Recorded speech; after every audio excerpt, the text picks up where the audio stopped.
तो जय माता दी। अब हम करेंगे दुर्गा सप्तशती का 8वां अध्याय। तो सारे बोलो जय माता दी। इस अध्याय में हम रक्त बीज का वध कैसे हुआ वो जानेंगे। तो चलिए शुरू करते हैं। हम ऋषि बोले, जब चंड और मुंड महाअसुरों को देवी ने बहुत सी सेना से संहार कर दिया तो असुरेश्वर प्रतापी शुंभ ने अत्यंत क्रोध से अपनी संपूर्ण सेना को संग्राम के लिए कुछ करने का आदेश दिया और बोला, आप 86 उदायुध असुर सेनापति और 84 कंबू असुर सेनापति अपनी अपनी सेना को लेकर संग्राम को जावे। कोटिवीर्य नाम वाले असुरों के पास के 50 कुल धूम वंश में उत्पन्न हुए 100 कुल कालक दौरद्य मौर्य वंशी तथा कालक्य वंशी असुर युद्ध में लड़ने के लिए मेरी आज्ञा से शीघ्र चले जाएं। भयंकर शासक असुरराज शुंभ ऐसी आज्ञा देकर कई हजार महासेना को अपने साथ लेकर युद्ध को चल दिया। उसकी भयानक सेना को चंडिका देवी ने अपनी ओर आते हुए देख धनुष की टंकार से पृथ्वी और आकाश को गुंजा दिया। हे नृप, तदंतर सिंह ने भी भयंकर गर्जना की और चंडिका ने अपना घंटा बजाकर धुना शब्द कर दिया। धनुष की टंकार, सिंह के दहाड़ और घंटा बजाने से इतना शब्द हुआ कि चारों दिशाएं गूंज उठी। इस प्रकार के शब्द को सुनकर असुर सेना ने देवी, सिंह तथा काली को चारों ओर से घेर लिया। हे नरप, इस समय दैत्यों के संहार करने तथा देवताओं के कष्ट निवारण के लिए ब्रह्मा, शंकर, स्वामी कार्तिकेय, विष्णु तथा इंद्रादिक देवताओं के शरीर से शक्तियां उत्पन्न होकर उन्हीं के समान रूप, बल, पराक्रम, आभूषण और वाहन से युक्त होकर चंडिका देवी के समीप शीघ्र ही असुरों से युद्ध करने के लिए आई।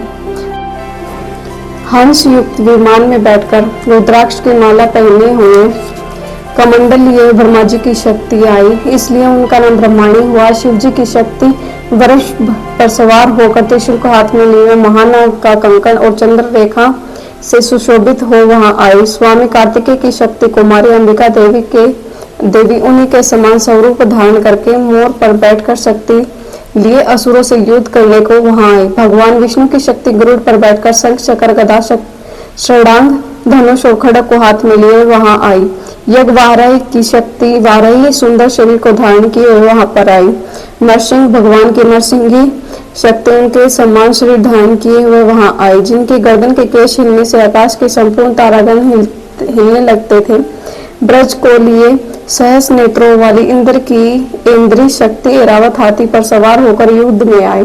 फिर देव शक्तियों सहित चंडिका देवी से महादेव जी ने कहा कि मेरी प्रसन्नता के लिए तुम इन असुरों का विनाश करो। तत्पश्चात देवी के शरीर से अत्यंत उग्र स्वरूप धारण किए हुए चंडिका शक्ति प्रकट हुई, जिसकी चिंकार सैकड़ों विद्रोह के समान थी। उस अपराजिता देवी ने ध्रुव वरण जटा वाले शंकर जी से कहा, हे भगवान, आप मेरे दूत बनकर अत्यंत गर्विल्य शुंभ और निशुंभ तथा अन्य असुर जो युद्ध करने के लिए वहां उपस्थित है उनसे जाकर कहना कि हे असुरेश्वर, यदि तुम जीवित रहना चाहते हो तो पाताल लोक चले जाओ, त्रिलोकों का राज्य इंद्र को दे दो और देवगणों को यज्ञ भाग का उपभोग करने दो। और अगर अपने बल के घमंड से युद्ध करना ही चाहते हो तो मेरे आगे आ जाओ। मेरी योगिनियां तुम्हारे शरीर का रक्त पान करके तृप्त होंगी।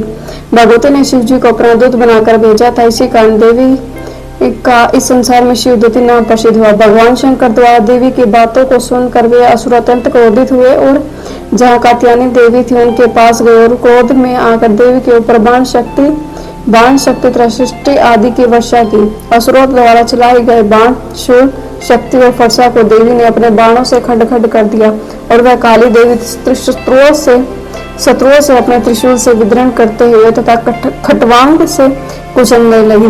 ब्रह्माणी देवी जहाँ जाती वहां अपने कमंडल से उन असुरों पर जल छिड़ककर उनके बल, वीर्य, पराक्रम को नष्ट कर देती थी। इस भांति महेश्वरी देवी ने अत्यंत क्रोधित हो त्रिशूल से, वैष्णवी देवी ने चक्र से और कुमारी देवी ने शक्ति से शत्रुओं का विनाश कर दिया।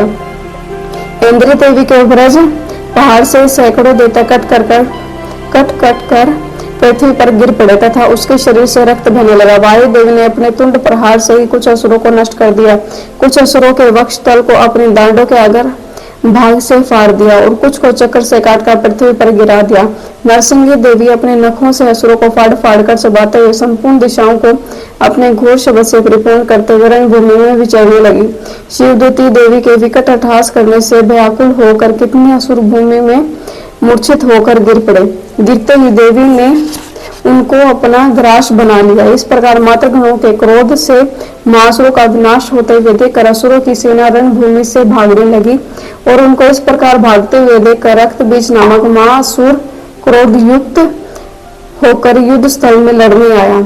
इस असुर के शरीर से रक्त की बूंद पृथ्वी पर पड़ते ही उसी के समान बलवान एक दूसरा महादेवता पृथ्वी पर उत्पन्न हो जाता। रक्तबीज हाथ में गदा लेकर इंद्री देवी से लड़ने लगा। तब देवी ने वज्र से उस पर प्रहार किया। तदंतर वज्र प्रहार के लगते ही शरीर से बहुत सा रक्त गिरा और उससे जितने रक्त की बूंदें पृथ्वी पर गिरी उतनी संख्या में उसी के समान स्वरूप और पराक्रम वाले वीर असुर उत्पन्न हो गए। वहां संपूर्ण देवता हैं तीक्ष्ण शस्त्रों की वर्षा कर मातृगणों के साथ घोर घोर युद्ध करने लगे। फिर देवी ने वज्र प्रहार से उसका सिर काट दिया। उससे जो रक्त भाव से हजारों रक्त बीज देवता उत्पन्न हो गए। तब वैष्णवी देवी ने चक्कर मारा और इंद्री ने गदा मारा। वैष्णवी के चक्कर से काटने पर उसके शरीर से जो रक्त की बिंदुएं गिरी उससे हजारों असुर उत्पन्न हो गए जिनसे संपूर्ण विश्व व्यापक हो गया। कुमारी ने शक्ति से, वाराई ने खड़ग से और महेश्वरी ने त्रिशूल से उसको मारा। उसे महाअसुर रक्त बीज ने क्रोध युक्त होकर समस्त माता शक्तियों पर गदा से पृथक पृथक प्रहार किया। तब शक्ति और त्रिशूल आदि के प्रहार से उसके शरीर से जो रक्त धारा पृथ्वी पर गिरी उसे सैकड़ों असुर उत्पन्न हुए। इस प्रकार उस असुर के रक्त से उत्पन्न हुए असुरों से संपूर्ण विश्व व्यापक हो गया। तो देवताओं को भय हुआ। देवताओं को दुखी देखकर चंडिका काली देवी से बोली, हे चामुंडे, तुम अपना मुंह बड़ा करो और मेरे शस्त्र के प्रहार से मारे गए असुरों के शरीर से गिरे हुए रक्त से उत्पन्न महासुरों को आप भक्षण करो।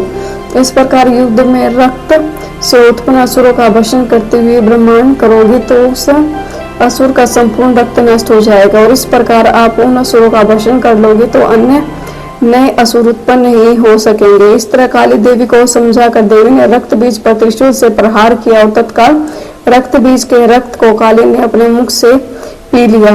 उस समय चंडिका पर रक्त बीज ने गदा से प्रहार किया परंतु देवी के ऊपर गदा के मारने से कुछ भी असर नहीं हुआ और उस घायल असुर के शरीर से रक्त गिरने लगा।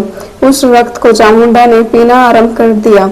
उससे उनके मुंह में असुर होने लगे। उन असुरों को चामुंडा खा लेती तथा रक्त पी जाती थी। तब देवी ने शूल, वज्र, बाण, तलवार, सृष्टि के प्रहार से रक्त बीज को मार डाला। हे नर्प, इस प्रकार शस्त्रों के प्रहार से घायल और रक्त रहित होकर रक्त बीज पृथ्वी पर गिर पड़ा। हे राजन, उस रक्त बीज के पृथ्वी पर गिरते ही देवता अत्यंत प्रसन्न हुए और मात्र शक्तियां उन महासुरों का रक्त पी पी कर मदोमंत होकर नृत्य करने लगी। जय माता दी। ये था हमारा 8वां अध्याय।